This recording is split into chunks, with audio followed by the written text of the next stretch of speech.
motivation is of two kinds. We are motivated to run away from something, yeah, and we are motivated to run towards something. See? Usually, the most primitive function is to run away from things, because that's the brainstem. We have three parts of the brain. Yeah. So let's just also write it. We have the stem, which is all about avoiding threat. This is the fundamental primitive part of us.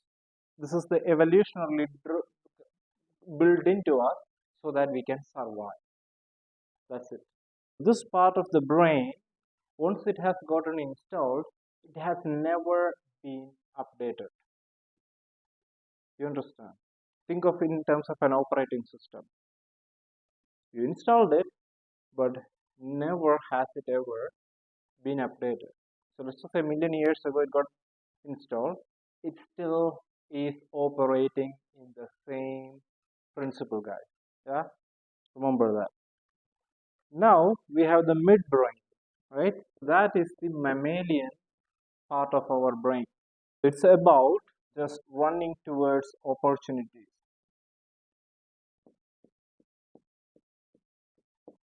It's about all about opportunities, looking for opportunities. This is about running away, and this is about running towards. You get it? Now then we have the human part of our brain, the prefrontal lobe, neocortex.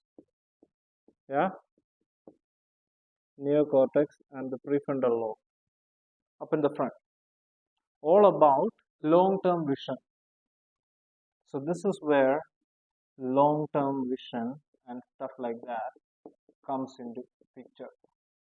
Long-term vision and purpose. No. So that's the area. This is the area under where usually dogs and all they go under midbrain.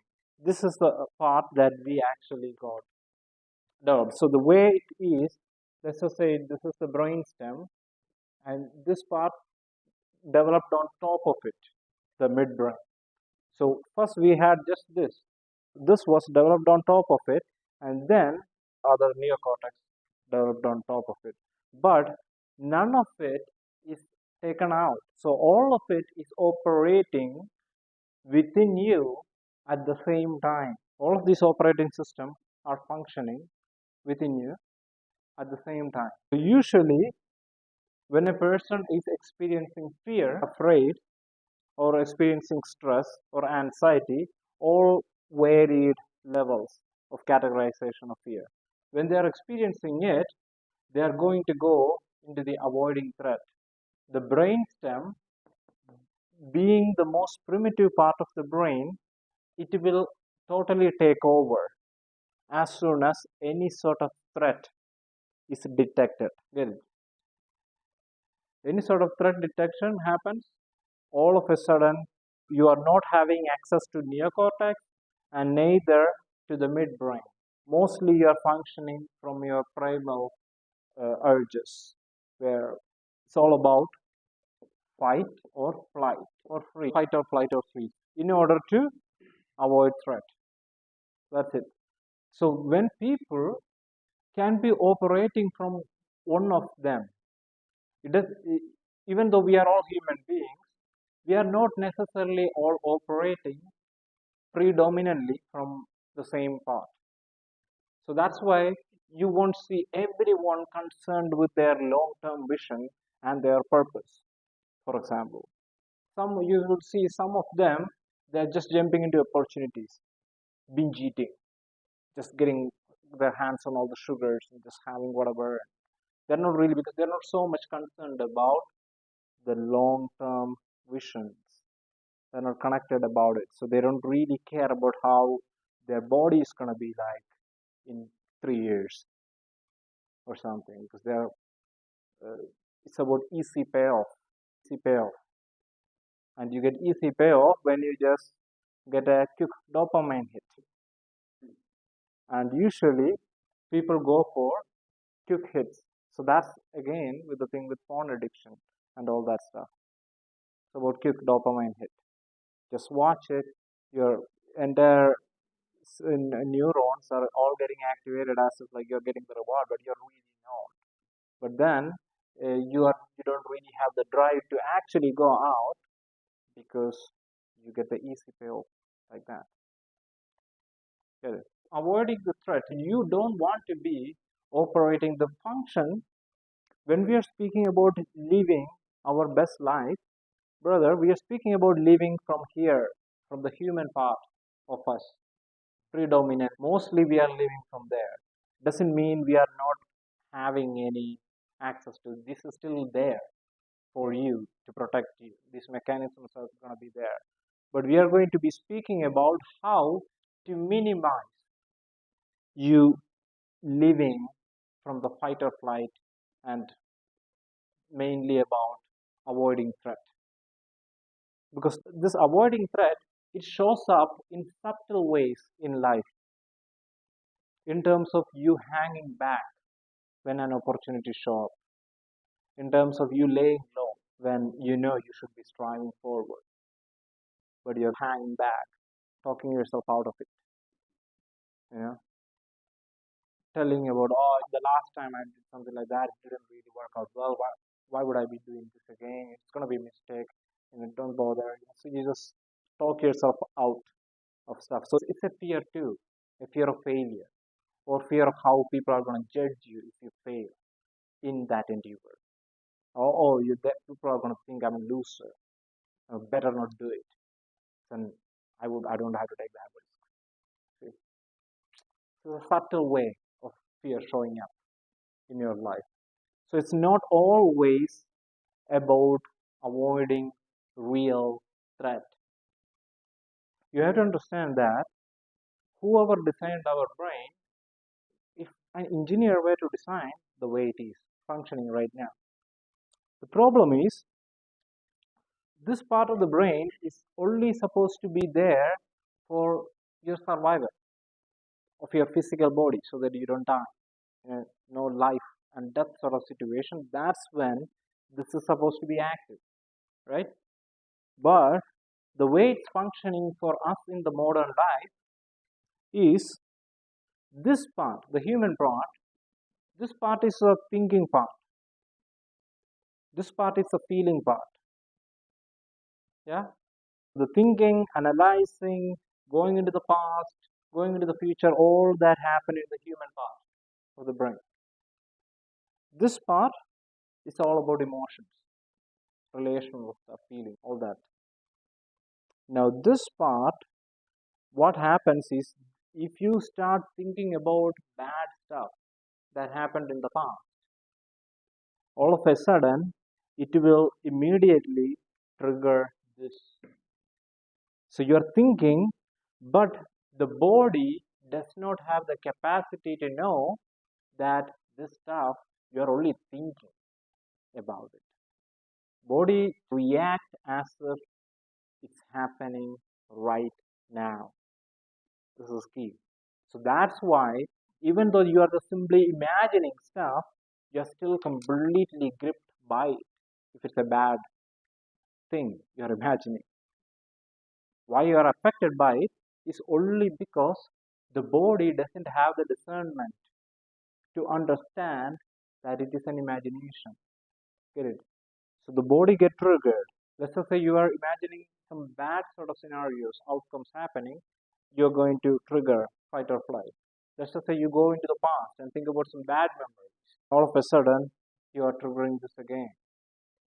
So every time you're thinking, your life and life threat sort of system is all getting active, but there is really no necessity because there is no real life threat. Understand? So that's why we want to avoid most of these stuff, fear out of it. The problem with fear limits you from having access to the totality of your capabilities. So that's the problem with fear. What happens if you are going for performing in front of a stage and you're having a lot of anxiety? It's not about you not having the capability to perform, It's just that in that time, you just don't have access to those capabilities. Yeah. So that's why we want to avoid fear at cost, because it is not going to allow us to function at our optimal state. We have access to a very limited range of our capabilities than otherwise. Yeah, yeah. The freezing is basically a response we developed. You have to understand, in the old time, in the very old time, millions of years ago. So the way it works is that the predators, they don't eat dead animals. The animals in the lower chain of the hierarchies, they noticed these patterns of like how predators, they don't like to eat dead animals. So they learned to adopt the behavior of flying possum, flying dead. So it's evolutionary. Genetically, some knowledge is genetically there in us. Just like how a 1-year-old baby, if you put a snake in front, the baby's still gonna just respond because it's just genetically there. Baby doesn't have to learn. Baby doesn't have to see a snake because we are here. You have to understand, because our ancestors survived. Every one of them. If you just go back in line, it's really survival of the fittest. They didn't survive, we wouldn't be here. That chain would have literally stopped there. There is a lot of knowledge that got genetically passed on to us. And a lot of that stuff is, of course, it helped us to survive.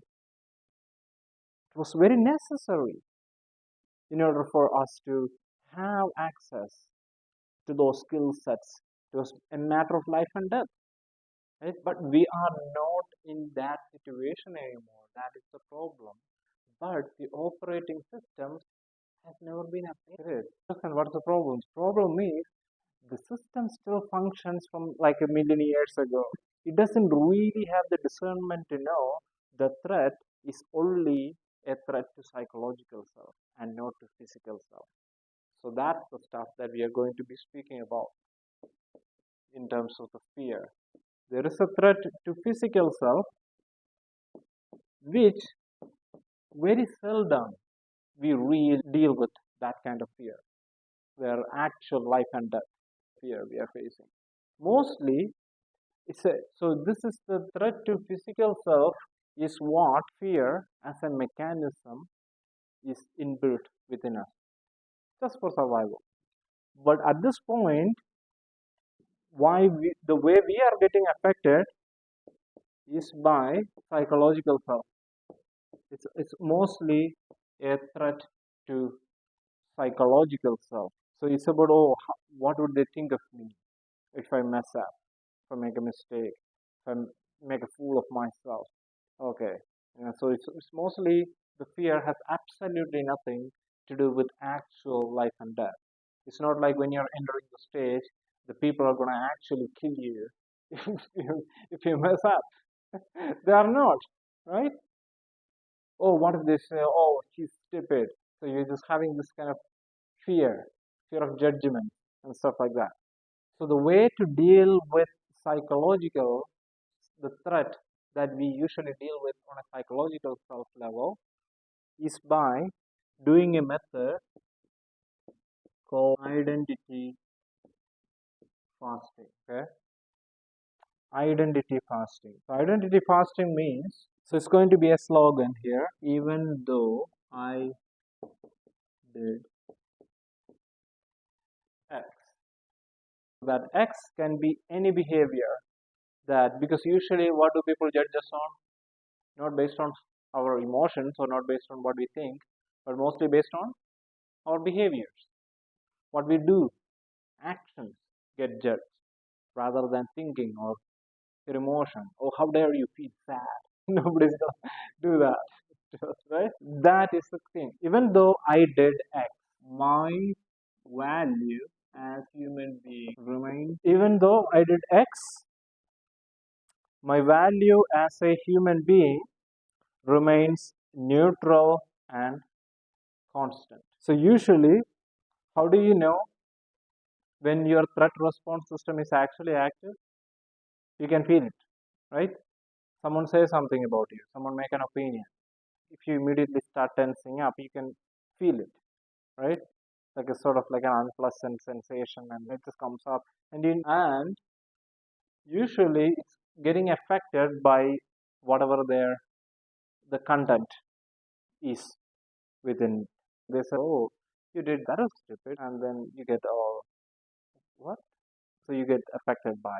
Or let's just say someone called you, "You are stupid," and all of a sudden you're getting all alarmed or getting worked up. "Oh, how dare you call me stupid?" "Oh, you are selfish." "Oh, how do you call me selfish?" Right? I'm not selfish, and you get all worked up.